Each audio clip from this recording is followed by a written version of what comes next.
여러분 안녕하세요. 믿음직한 원불대, 믿고 보는 원불대의 원영입니다.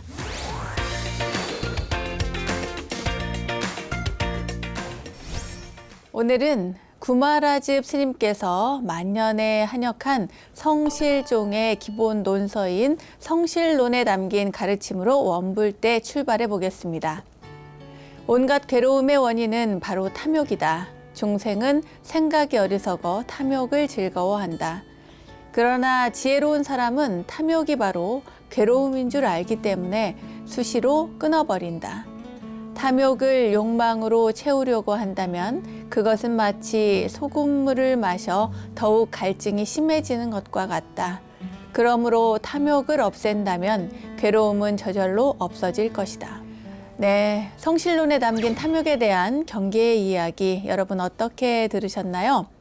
불교에서는 고통이 생기는 원인을 바로 이 삼독심에 있다고 이야기를 합니다. 세 가지 독이 되는 마음인데요. 탐심, 진심, 치심.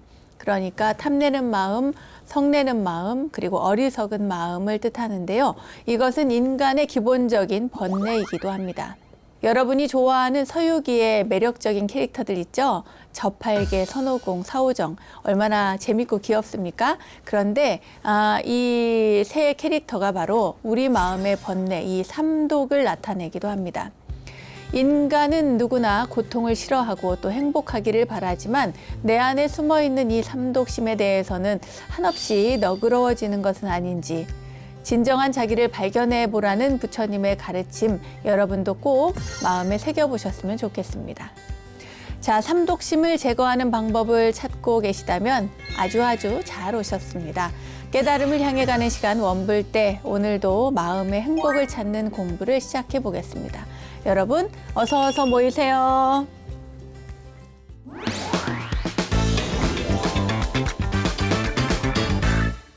원영 스님의 불교 대백과 실전편 첫 순서는 알고 보면 약이 되는 수많은 불교 이야기들과 불교 지식을 내한해 원불대의 지식 플레이 순서입니다.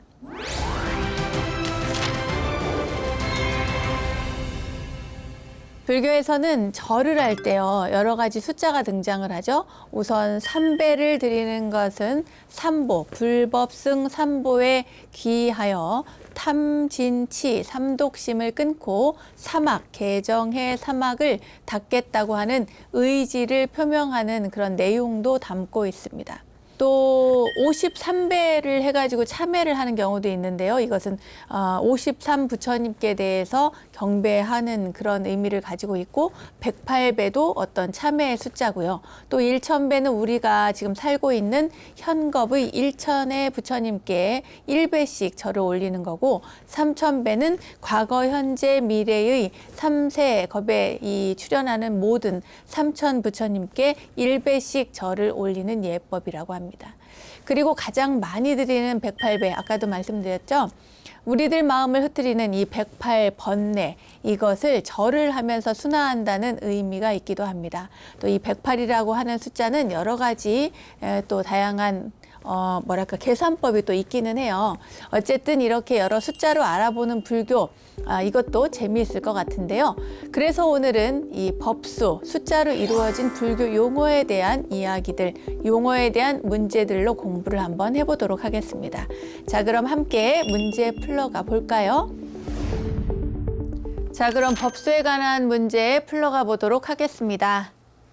첫 번째 문제입니다. 다음 중 삼독심과 사막의 관계를 바르게 설명한 것은 1. 탐욕은 청빈하고 맑고 깨끗한 생활인 개로 다스린다. 2. 화는 급히 올라오는 마음을 잠재우는 지혜로 다스린다. 3. 어리석음은 자신은 텅 빈 무아로 보는 선정으로 다스린다. 4. 탐욕, 화, 어리석음을 흔히 깨달음을 방해하는 사막이라고 한다. 자, 정답은 뭘까요?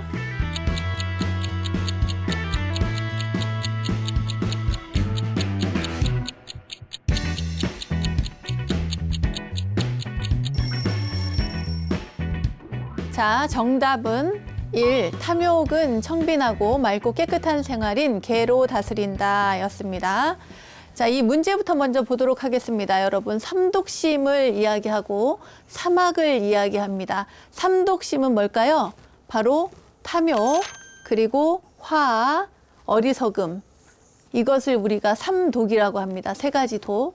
네, 이렇게 보시면 되죠. 이것을 보통 탐진치라고 해서 세 가지 독인데 이것을 사막으로 풀어낸다고 합니다. 이 사막은 어떻게 풀어내느냐? 자, 사막이 뭔지를 알아야 되겠죠, 여러분. 사막은 개와 정과 해를 이야기합니다.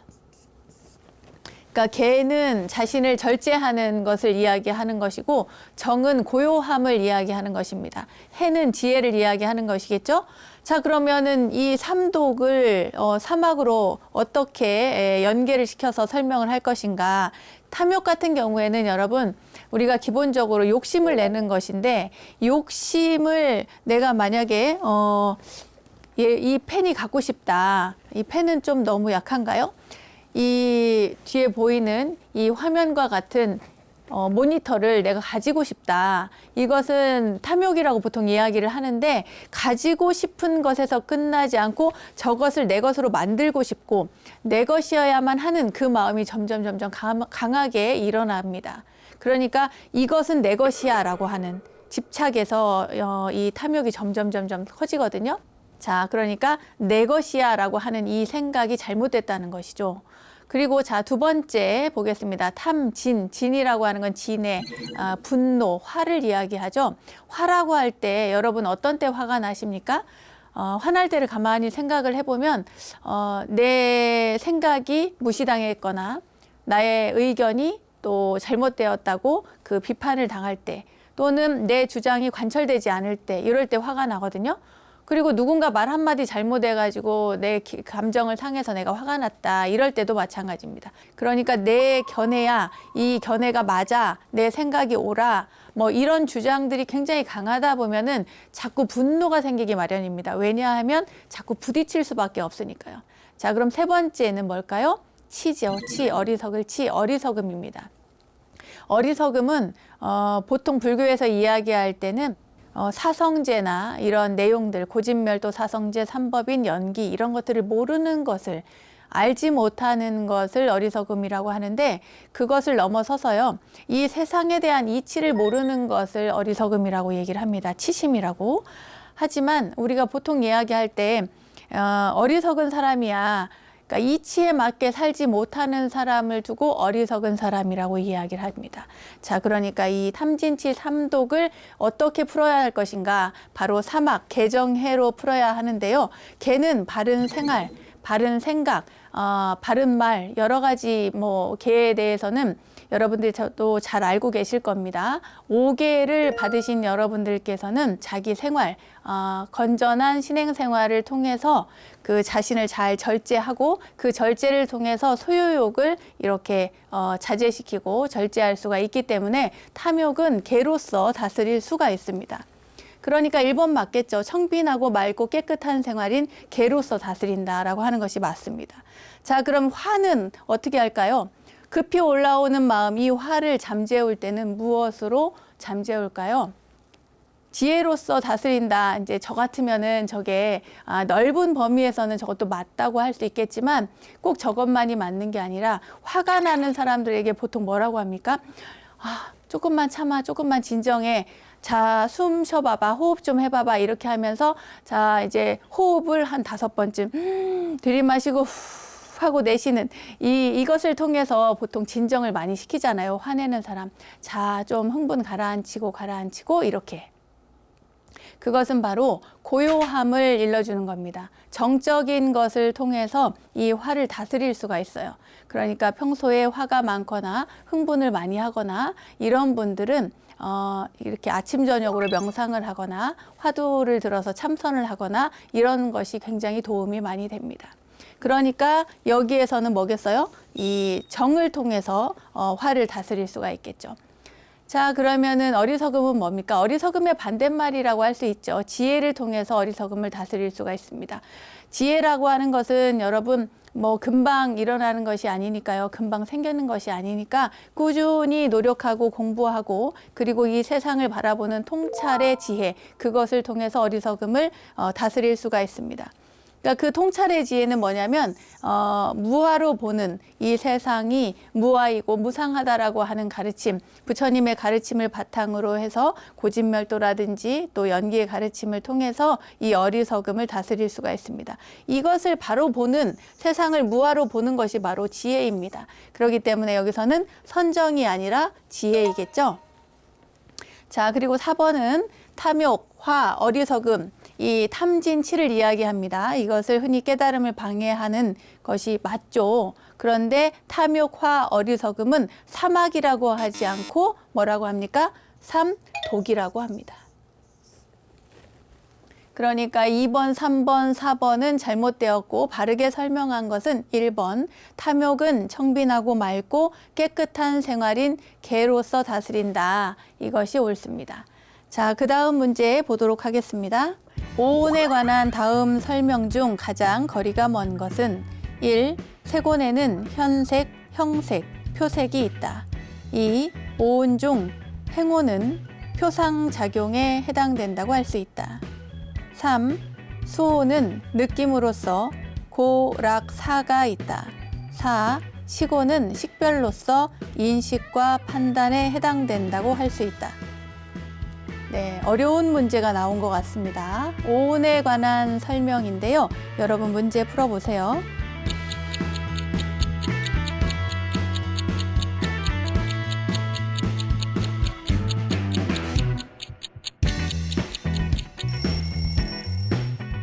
자, 정답은 2번입니다. 오온종 행온은 표상작용에 해당된다고 할 수 있다. 이것이 정답인데요.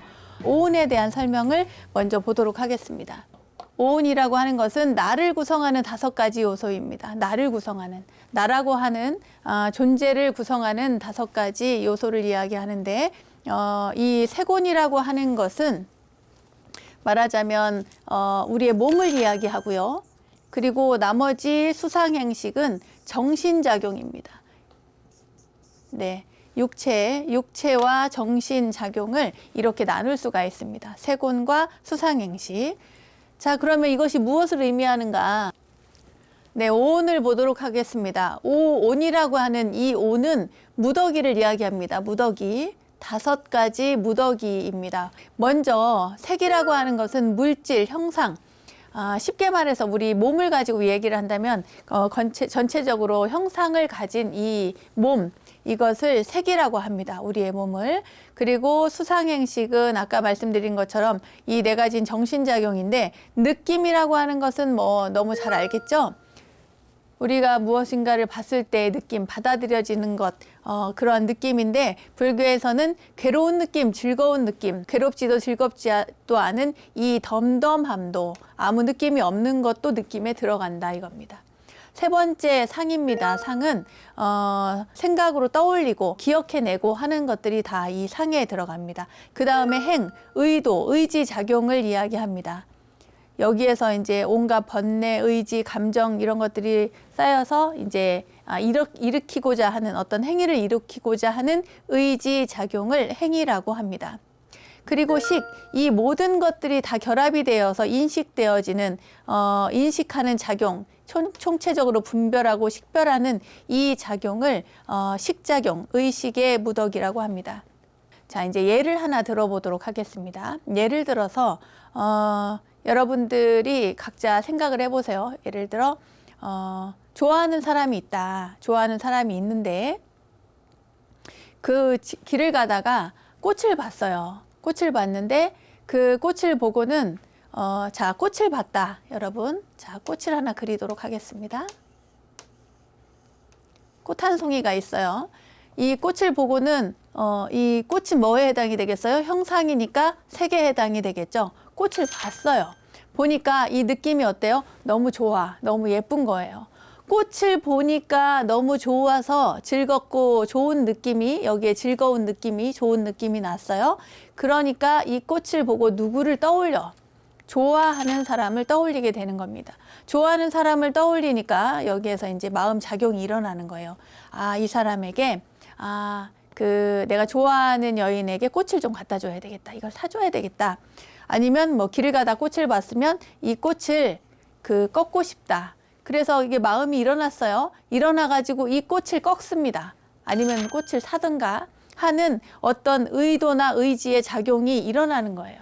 그 꽃을 사가지고 아니면 꽃을 꺾었어요. 예를 들어서 꺾었다 하면 그 여자친구에게 좋아하는 사람에게 꽃을 줘야겠는데 주면은 좋아할 테지만 꺾은 꽃을 보고는 금방 후회가 되는 거야. 날은 덥지. 그 좋아하는 사람에게 가기까지 시간은 걸리지. 여러 가지 많은 것들을 생각했을 때 좀 후회스러운 감정이 들었다. 아니면은 뭐 꽃을 안겼는데 너무 좋아했다거나 아니면 꽃을 왜 사왔어요? 금방 이제 시들 텐데 이렇게 얘기하면 오히려 생각해서 갖고 왔는데 감정이 상한다거나 하는 그러한 어떤 식별작용, 인식, 분별하는 그러한 내용들이 일어납니다. 그러니까 여러분 이 꽃 하나를 가지고 꽃이라고 하는 색을 가지고 느낌과 생각과 의지와 어떤 분별하고 인식하는 작용이 일어나게 되는 것이죠. 자, 그럼 문제 앞으로 가서 다시 한번 확인해 볼까요? 오온에 관한 설명 중 거리가 먼 것이라고 했습니다. 자, 색온.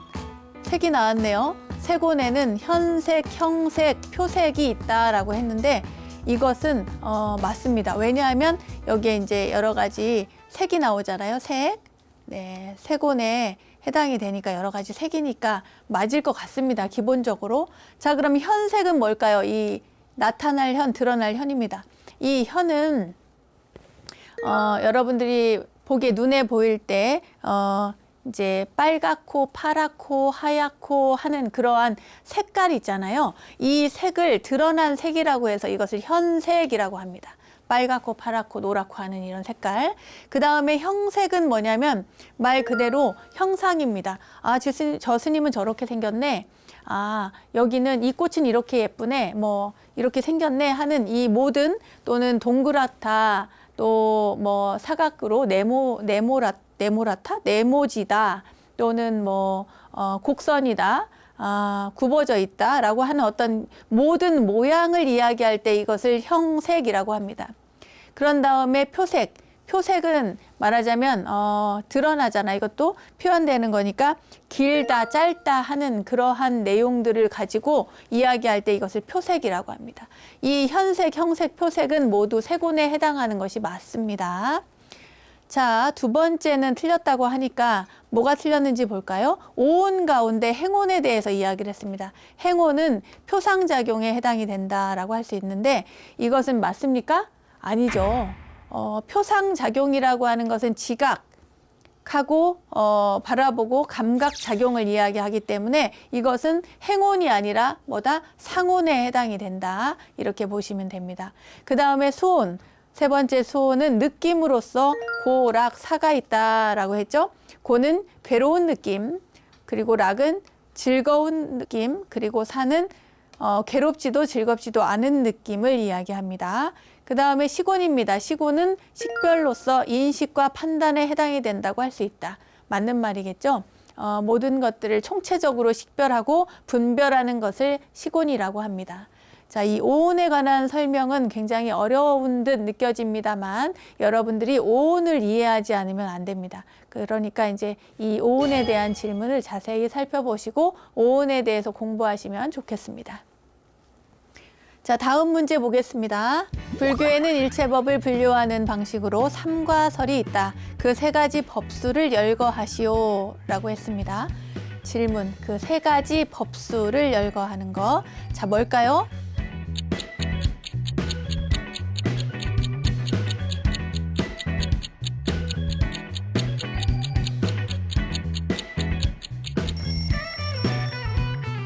정답은 오온 12처 18개를 이야기합니다.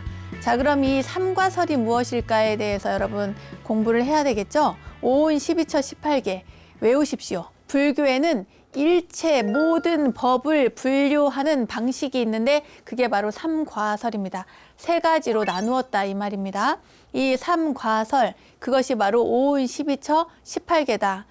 자, 그러면은 이게 뭘까? 5호는 아까 공부를 했고요. 여러분들이 자세히 공부를 했고 12처 18개라고 하는 것은 일어나는 내 몸에서 일어나는 감각기관에서부터 시작을 합니다. 우리가 무엇인가를 보고 느끼고 하려고 이제 생각이 일어나고 하는 그 모든 것들은 6가지 감각기관을 통해서 들어오는데 그것이 무엇인가? 여러분 쉽게 많이 들어보셨을 겁니다. 안입이 설신 의. 그래서 눈, 귀, 코, 혀, 몸, 의근, 생각, 그 뇌의 작용, 의근을 이야기합니다. 그러니까 이거는 기관이에요. 우리 몸에 있는 6가지 기관. 그리고 이 6가지 감각 기관이 제대로 일어나려면 이것이 활용이 되려면 이 모든 대상이 있어야 되잖아요. 이 대상이 없이 자기 혼자 가만히 있는데 얘가 뭐 감각기관이 움직이거나 이렇게 하긴 하지만 대상이 있었을 때에 우리가 업도 만들고 누군가와의 인연도 만들고 여러 가지가 일어나지 않습니까? 그렇기 때문에 안입이 설신이에 대응하는 것, 그것을 6가지 경계라고 해가지고 이렇게 대상. 자, 눈은 뭐를 봐요? 색을 보죠. 형상을 보니까. 귀는 뭘 들어요? 소리를 듣죠. 네, 그래서 성경이라고 하고, 코는 냄새를 맡습니다. 향을 맡고, 혀는 맛을 보고, 몸은 감촉을 느끼죠. 피부의 감촉. 그리고 의근, 뇌에서는 생각 내용인데요. 이 법이라고 하는 것은 쉽게 이야기해서 이 세상에 있는 모든 법을, 모든 것들을 우리가 대상을 법이라고 이야기합니다. 심지어 생각하는 명까지도, 이름까지도 모두 이 법에 포함이 됩니다. 네, 자, 이렇게 해서 눈은 형상을 보고 눈이 형상을 만났을 때 어떤 대상을 만났을 때 일어나는 인식을 안식이라고 합니다. 여기에서 6가지 식이 일어나는 거예요. 그러니까 6가지 감각기관이 6가지 대상을 만나서 6가지 인식작용을 일으키는 것, 이것을 바로 18개라고 하는데 이 육근과 육경을 합해서 12처라고 하고요. 이 3가지를 합해서 18개라고 합니다. 18개. 자, 앞으로 돌아가서 볼게요. 일체법을 분류하는 삼과설에는 지금 공부한 12처, 육근, 육근과 더하기 육경이 만났어요. 그래서 이것을 12처라고 한다. 그리고 이것이 더해져서 만들어내는 게 뭐였어요? 육식이죠. 이 육식을 가지고 3개를 합해서 18개라고 한다. 그리고 조금 전에 설명드렸던 오온, 이 오온 12처 18개, 이것이 일체법을 분류하는 삼과설. 그래서 3가지 법수를 열거하라고 했을 때 오온 12처 18개 이렇게 쓰시면 되겠습니다. 자, 그럼 다음 문제 볼게요. 다음 중 37조도품에 해당하지 않는 것은 1. 사념처, 2. 오정심관, 3. 칠각분, 4. 팔정도. 네, 굉장히 어려운 질문이 나왔습니다. 여러분, 지금까지 공부한 것 중에 제일 어려운 질문인 것 같아요. 네, 이 문제를 풀어보십시오.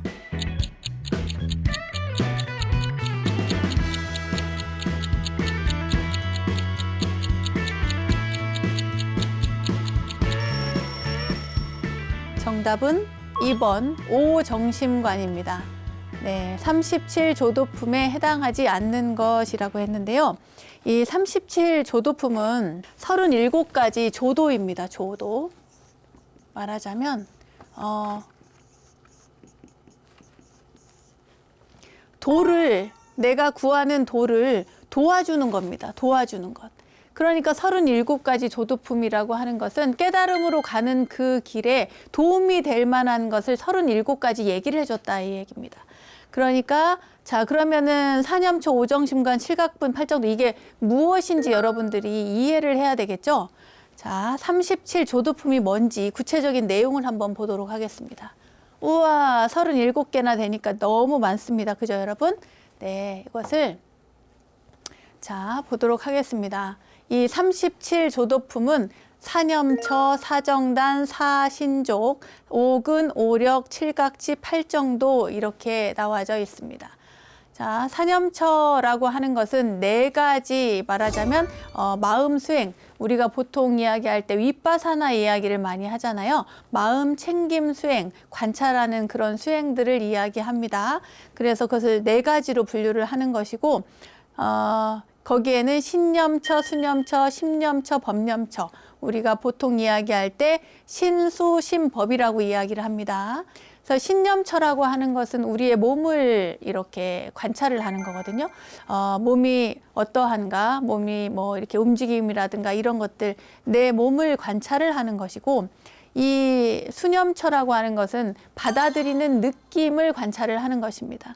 그리고 마음이 어떠한가라고 하는, 감정이 어떠한가, 내 마음에서 일어나는 모든 작용들, 이런 것들을 관찰하는 것이 심념처이고, 법념처라고 하는 것은 온갖 대상들, 네, 이 법이라고 하는 개념들이 이제 자꾸 나오는데요.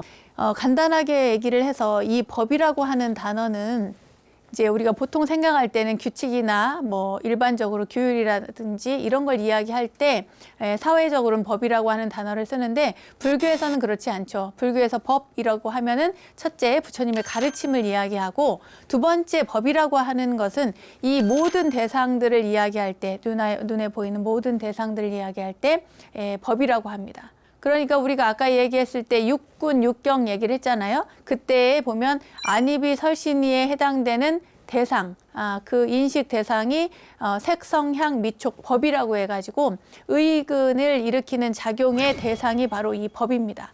그러니까 모든 것들이 이 법에 해당이 되기 때문에 자기 자신을 관찰하는 것에서 몸과 느낌과 마음을 관찰하는 것뿐만 아니라 이 법념처라고 해서 이 대상이 되는 모든 것들을 관찰하는 것, 이것이 바로 사념처입니다.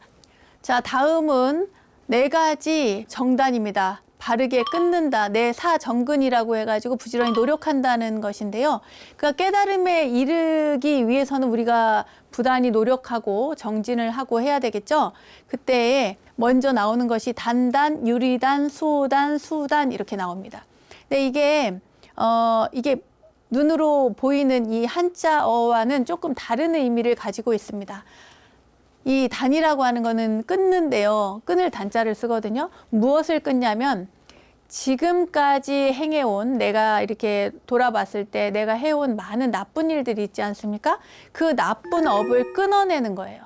이미 내가 저질렀던 나쁜 행위들, 나쁜 것들은 다 끊어낸다. 이래서 단이라고 하고, 자, 나쁜 것을 끊어냈으니까 이제는 어떻게 해야겠어요? 자신을 제어를 잘 해야 되겠죠?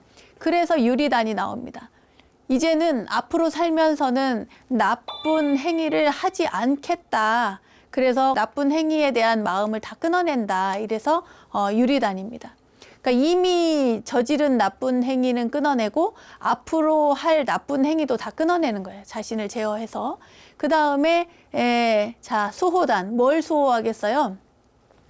수호라고 하는 것은 자신이 그동안 행해온 착한 일, 그러니까 나쁜 일만 하고 살진 않을 거 아니에요, 사람이 살면서. 그러니까 좋은 일도 많이 했을 건데 그 좋은 일, 이미 했던 좋은 일은 내가 지키고 보호한다. 그래서 수호단이라고 하고, 그리고 수단. 자, 앞으로 내가 좋은 일을 계속해서 닦아나가겠다라고 해가지고 수단입니다. 다음은 사신족입니다. 네 가지 신족인데요. 네 가지 구족하는 겁니다. 이런 것들이 필요하다. 그래서 깨달음에 이르는 동안에 이런 것들이 필요하다. 뭐가 필요하냐면 여기 하고자 할 욕자가 들어가 있어요. 이것은 열정을 이야기합니다. 열정. 뭔가 내가 이걸 해야 되겠어. 좋은 일을 해야 되겠어. 깨달음으로 가기 위한 어떤 열정. 구도에 대한 욕망. 이것을 충분히 좋게 해야 된다 해서 욕신족입니다. 자, 부지런히 어떤 열정을 마음에 일으켰으면 그 다음에는 부지런히 해야 되겠죠. 정진을 부지런히 한다. 그래서 정진 근신족입니다. 정진함을 충분히 하겠다. 그 다음에 마음을 안정되게 가져가야 되겠죠. 마음이 내가 깨달음에 이르는 그 37가지 방법 중에 마음이 들어갑니다. 내 마음을 잘 다스리고 그 열정적으로 정진을 잘하고 심신을 잘 안정시켜서 충만하게 하여 간다. 어디로? 깨달음으로 가는데 그 다음에 네 번째는 관신족입니다. 자세히 살펴보고 검증하여서 내가 노력하고 애쓰고 정진하는 것들을 검증해서 관하여서 충만히 한다, 노력한다라고 해서 네 가지 신족, 사신족이라고 합니다. 자, 그럼 여기에 사자가 3번 나왔네요. 사념처, 사정근, 사신족, 사사사. 여기에서 벌써 12가지가 되는 겁니다.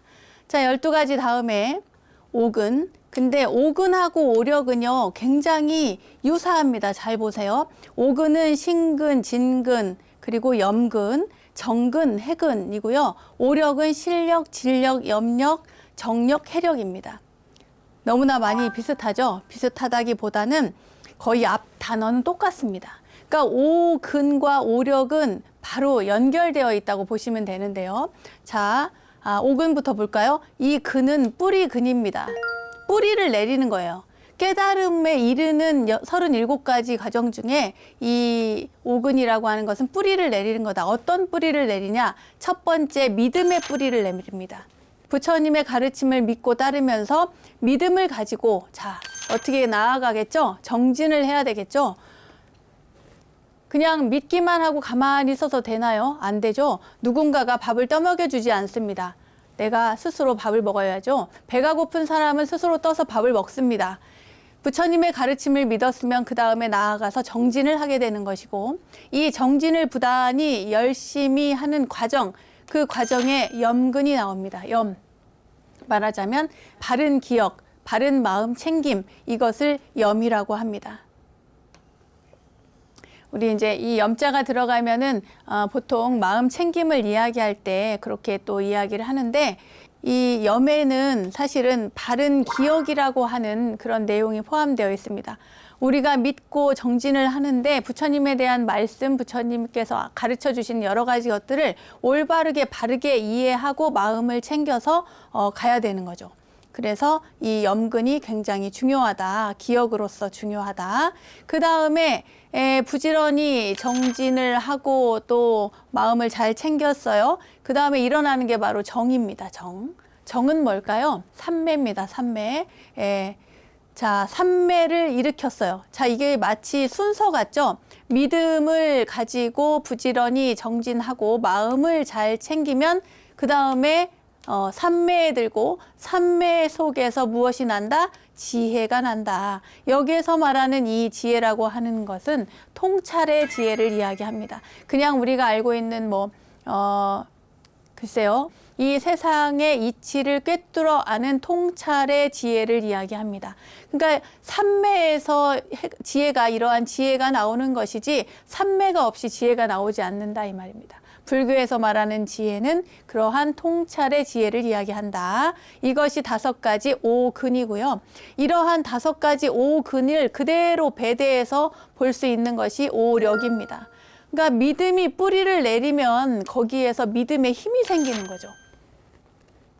여러분들이 제 이야기를 원영 스님이 저렇게 알려주셨어. 그러니까 나는 이렇게 공부를 해야지. 그러면 또 거기에 노력도 하고 또 공부도 하고 반복해서 학습해서, 그래서 어떤 신뢰라는 것이 생기지 않겠습니까? 신뢰에는 힘이 붙습니다. 여기에 뿌리를 내리면 힘이 붙어요.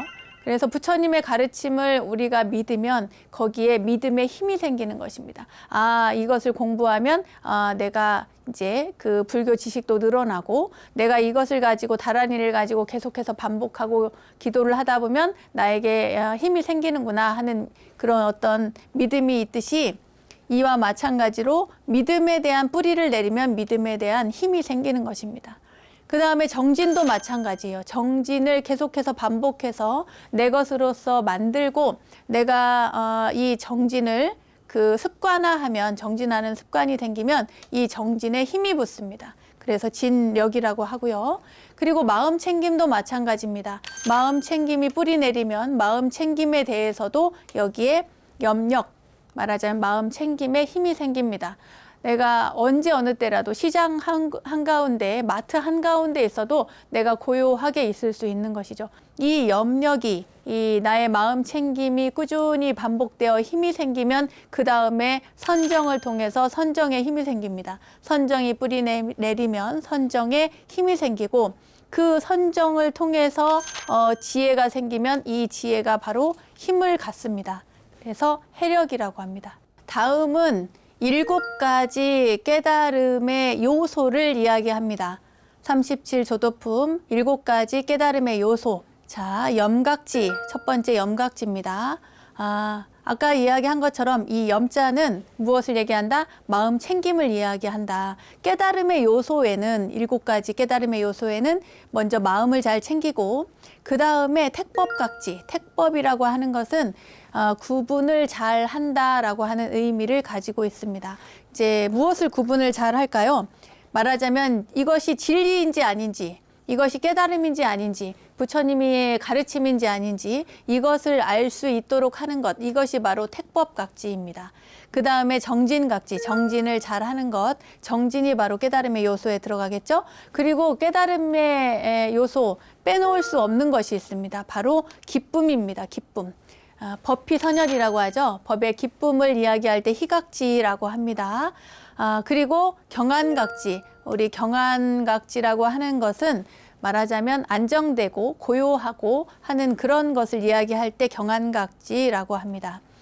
그 다음에 정각지는 위에서도 말씀드린 것처럼 삼매를 이야기하고, 삼매에서 벗어나 사각지는 이 사자가 버릴 사자입니다. 그러니까 모든 것들의 번뇌 망상을 다 버리기 때문에 여기에서는 평온해진다, 이렇게 이해를 하시면 되겠습니다. 마지막으로 팔정도입니다. 팔정도는 그동안 우리가 많이 공부했으니까 잘 알고 계시겠죠? 자, 정견, 정사유, 정어, 정업, 정명, 정정진, 정념, 정정입니다. 바른 견해를 이야기하고, 그리고 바른 생각, 바른 사유를 이야기하고, 바른 말을 이야기하며, 바른 행위, 말하자면 이 업은 우리가 하는 모든 행동이나 이런 것들이 우리의 업을 만들기 때문에 정업입니다. 바른 행위, 바른 행동. 그다음에 정명은 목숨을 잇는 거예요. 우리가 목숨을 잇는 것은 무엇이냐? 직업이 있어야 목숨을 잃을 수가 있습니다. 즉 바른 생활 태도를 이야기하고요. 정정진은 바르게 정진하는 것이고, 정념, 염의도 나왔습니다. 바른 마음 챙김, 바른 알아차림, 이렇게 이해를 하시면 되고, 정정, 이것은 바른 선정, 바른 마음 집중, 바른 집중을 이야기합니다. 자, 그럼 앞에 질문으로 다시 넘어가 보도록 하겠습니다. 37조도품에 해당하지 않는 게 뭐겠어요? 자, 먼저 사념처 있었습니까? 있었죠. 오정심관 있었을까요? 없었습니다. 오정심관 없었습니다. 이건 조금 이따 다시 설명해 드릴게요. 칠각분, 이 칠각분이라는 것은요, 여긴 칠각분이라고 했지만 제가 아까 설명할 때는 칠각지라고 했습니다. 칠각분이나 칠각지나 같은 말입니다. 그러니까 맞고요. 팔정도 들어갔나요? 들어갔죠. 자, 그럼 오정심관이 무엇인지 한번 보겠습니다. 5가지예요. 5가지. 그러면 이 5가지 정심관은 뭐냐면, 말하자면 수행의 법을 이야기하는데,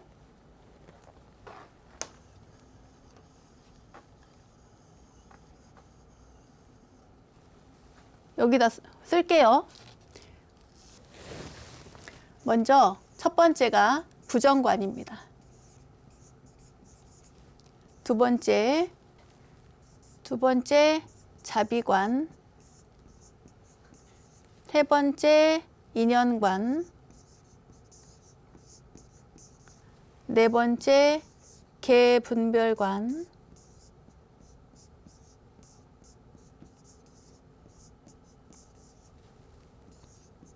다섯 번째 수식관.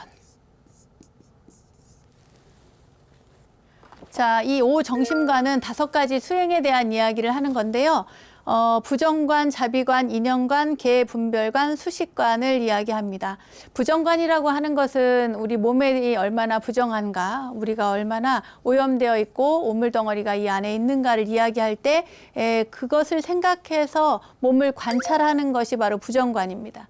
그리고 자비관은 자애로운 자애로움을, 자비를 늘 익히고 수행하고 관하는 것이고, 인연이라고 하는 것은, 인연관은 우리의 연기, 인연법을 관하는 것입니다. 그리고 계분별관이라고 하는 것은, 이것은 아마 여러분들이 처음 들어본 것이 아닐까 싶은 생각이 드는데요. 이 세상이 어떻게 이루어졌는가를 이야기할 때 모든 것들이 다 서로 연결되어 있다. 그 관계성을 이야기할 때 계분별관을 이야기합니다. 말하자면 무아임을 알고 또 통찰의 지혜로서 파악하는 것, 그러한 수행을 계분별관이라고 합니다.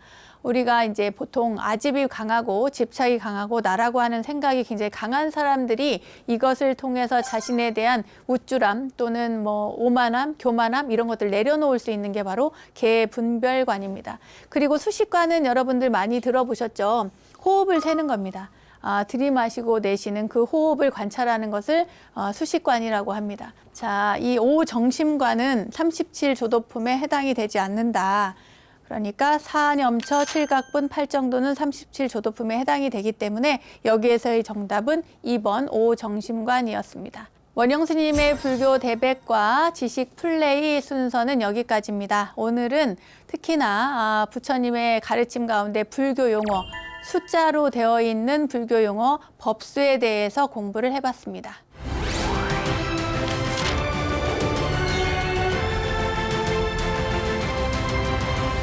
우리들 인생길에 마주한 이야기 하나로 삶을 향기롭게 만들어가는 시간, 마음 훈련의 시간 불문입니다. 불교 최초의 경전, 바로 수타니파타죠. 불교에서 가장 오래된 원시 경전인 수타니파타의 숫다라고 하는 것은 경전, 그러니까 말의 묶음, 또 연결되고 꿰는 그런 의미를 가지고 있습니다. 그리고 니파타라고 하는 것은 모음, 모을 집자를 쓰는데요. 그래서 수타니파타는 경전들의 모음이라고 하는 의미입니다. 총 5개 장으로 이루어져 있는데요. 이 수타니파타는 각 장에 여러 개의 경이 이렇게 따로따로 분류되어서 수록이 되어 있습니다. 무소의 뿔처럼 혼자서 가라라는 유명한 경구 또한 이 수타니파타에 담겨 있습니다. 자, 오늘은 이 수타니파타 가운데 밭 가는 사람에 대한 이야기를 들려드리겠습니다. 소를 몰고 쟁기로 이렇게 밭을 가는 사람이 있었어요. 그는 새참 시간이 되자 사람들에게 음식을 이렇게 나누어 주면서 참을 같이 먹었죠. 그런데 일을 하지 않는 사람이 사람들 틈에 또 있었습니다. 그는 못마땅해져서 이야기를 했습니다. 갈고 뿌린 다음에 먹으십시오. 이렇게요. 또 어느 경전에서는 부처님께서 지나가다가 이런 이야기를 들었다고 하죠. 부처님께서 탁발을 하고 있는 것을 보고 갈고 또 뿌리고 씨를 뿌리고 그 다음에 수확해서 먹으라는 이야기를 부처님께 했다는 거예요. 그런 이야기도 있습니다. 일을 하지 않았으니 먹을 자격이 없다는 그 농부의 지적이었어요. 그러자 그 사람은 자기도 밭을 갈고 씨를 뿌린다고 합니다. 그는 황당해서 도대체 무슨 근거로 그런 말을 하는지 이 농부가 물은 거예요. 그러자 이런 대답이 돌아옵니다. 나에게 믿음은 씨앗이요 고행은 비이며 또 지혜는 쟁기와 호미, 부끄러움은 호미자루, 의지는 쟁기를 매는 졸, 또 생각은 호미날과 작대기입니다. 네, 제가 말씀드렸죠? 이 말을 한 사람은 누구였겠어요? 바로 부처님이셨습니다. 육체적 노동만을 일이라고 여겼던 그때 당시에 그 농부는 이 비유에서 깨달음을 얻고 부처님께 공양을 올렸대요. 그렇지만 부처님은 그 대가를 바라고 한 말이 아니니 받지 않겠다고 했다고 합니다. 공양은 어떤 대가나 주고받는 것이 아니라는 의미죠. 그래도 주려거든 다른 음식을 주라고 했답니다. 그러자 상대가 물었습니다. 그렇다면 그때 드렸던 이 우유죽, 이것은 부처님께서 받지 않으셨으니까 이 우유죽은 누구에게 줄까요? 하니까 부처님께서 누구도 먹을 수 없는 죽이니 생물이 없는 물속에 버려라, 이렇게 이야기를 했대요. 아까운 죽을 버리라고 하다니 좀 어이가 없었지만 그는 부처님의 말대로, 시키는 말씀대로 그대로 했습니다. 그런데 죽을 물속에다가 이렇게 붓자마자 요란한 소리가 나면서 거품이 막 일었대요. 마치 그 볕에 달궈진 호미날을 처음 이렇게 물에 넣었을 때 같이 막 이렇게 지글지글 물이 끓어올랐다는 거예요. 왜 그랬을까요? 상한 죽이어서 그랬다는 겁니다. 먹으면 목숨이 위험할 수도 있는 그런 죽이었던 거죠. 그때 그 농부는 그런 죽을 가지고 와서 먹을 자격이 있느니 없느니 따지면서 노동 후의 식사라는 그런 형식 논리를 가지고 이야기를 한 것입니다. 부처님께서는 참 해안이 이렇게 열리신 분이기 때문에 이러한 유사한 이야기들이 참 많습니다. 열반의 길을 갈 때에도 쿠시나가라로 가는 길에 아난존자에게 아나나 목이 마르구나 물을 좀 떠오너라 이렇게 했어요. 그때 아난존자가 금방 여기 그 500대의 수레가 지나가서 그 물이 굉장히 지저분하니까 그 물을 마실 수가 없습니다, 부처님. 그런데도 부처님께서 거듭 이렇게 이야기를 하십니다. 그래서 3번 이야기를 듣고 아난존자가 그럼 한번 가봐야지 하고는 이제 그 물가에 가봤는데요. 세상에 그 500대의 수레가 지나갔는데도 물이 아주 맑고 깨끗한 그런 일화가 있습니다. 그 물을 떠다가 부처님께 공양을 이렇게 올렸던 그런 이야기도 있는데, 이와 마찬가지로 공양을 올릴 때 또 이제 나쁜 마음을 가지고 이렇게 이 농부처럼요, 악의를 가지고 어떤 형식 논리를 펴려고 부처님을 압박하는 그런 경우에도 부처님은 그것을 이렇게 화내지도 않으시고, 그리고 밭대 그것을 이제 당신이 드실 수는 없고 다른 이들도 먹을 수가 없으니 누구에게 줄까 했잖아요. 다른 이에게 주어서도 안 되는 것이니 갖다가 물에다가 내놔라, 버려라 이렇게. 저는 부처님께서 그 음식을, 그 죽을 나무 밑에 버린다거나 다른 곳에 땅을 파고 묻는다거나 이렇게 하지 않고 물에다가 이렇게 부으라고 한 것은 그 사람들이 직접 목격을 하고 이것이 상한 음식이라는 것을 부처님이 이미 알고 있다라고 하는 것을 보여주신 것 같습니다. 그러니까 거짓으로서 하는 행위들은 지혜로운 이의 눈에는 다 보이기 마련이겠죠. 그러니까 우리가 꼭 부처님이 아니더라도 어떤 스승님이 아니더라도 모든 일을 대할 때 진심으로서, 진정한 마음으로서 그렇게 대했으면 하는 그런 바람입니다. 저는 이 이야기를 통해서 물론 다른 이야기들도, 정진에 관한 이야기도, 또 뭐 그 마음에 대한 이야기, 또 육신에 대한 이야기, 여러 가지 이야기를 꺼낼 수 있지만 오늘은 이 부분에서 모든 일을 대할 때 정성껏 대하라, 이렇게 포인트를 두고 이야기를 하고 싶습니다. 자, 그럼 여기서 여러분들께 질문을 드리도록 하겠습니다. 여러분은 이 정성스러운 공양을 누구에게 올리시겠습니까?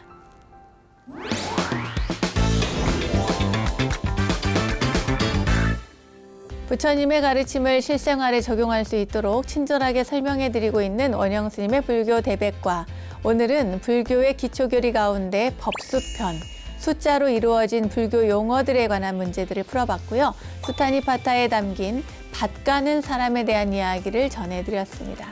자, 알매지혜가 가득한 시간 원불대, 오늘은 여기까지입니다.